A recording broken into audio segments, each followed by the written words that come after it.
محمد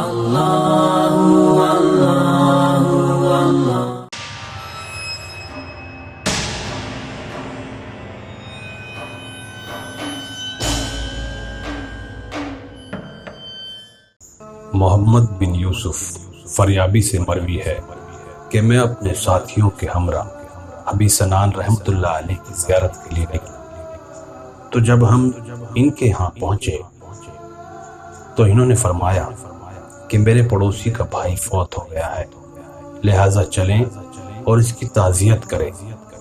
چنانچہ ہم اٹھے اور اس آدمی کے پاس پہنچے تو ہم نے اس کو دیکھا بہت رو رہا ہے اور شور مچا رہا ہے۔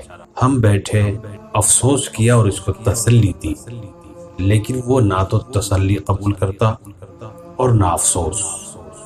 ہم نے کہا کیا تجھ کو معلوم نہیں کہ موت ضروری ہے اور اس سے کوئی چارہ نہیں؟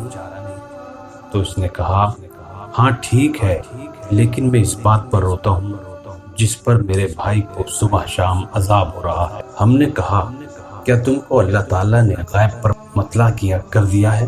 اس نے کہا نہیں، بلکہ بات یہ ہے کہ جب ہم نے اس کو قبر میں دفن کیا اور اس پر مٹی برابر کر دی تو تمام لوگ واپس لوٹ گئے اور میں اس کی قبر پر بیٹھا رہا تو اچانک اس کی قبر سے آواز آئی، آہ مجھے اکیلا چھوڑ گئے کہ میں عذاب میں مبتلا ہوں۔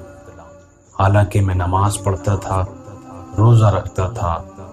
چنانچہ اس کی اس بات سے مجھے رونا آیا اور میں نے اس کی قبر کو کھولا تاکہ اس کو دیکھوں تو یکایک قبر سے آگ کے شعلے نکل رہے تھے اور اس کے گلے میں آگ کا ایک طوق تھا۔ تو بھائی کی محبت نے مجھے برانگیختہ کیا اور میں نے ہاتھ بڑھایا تاکہ اس کی گردن سے وہ طوق کھینچ لوں، تو میری انگلیاں جل گئیں اور ہاتھ بھی جل گیا۔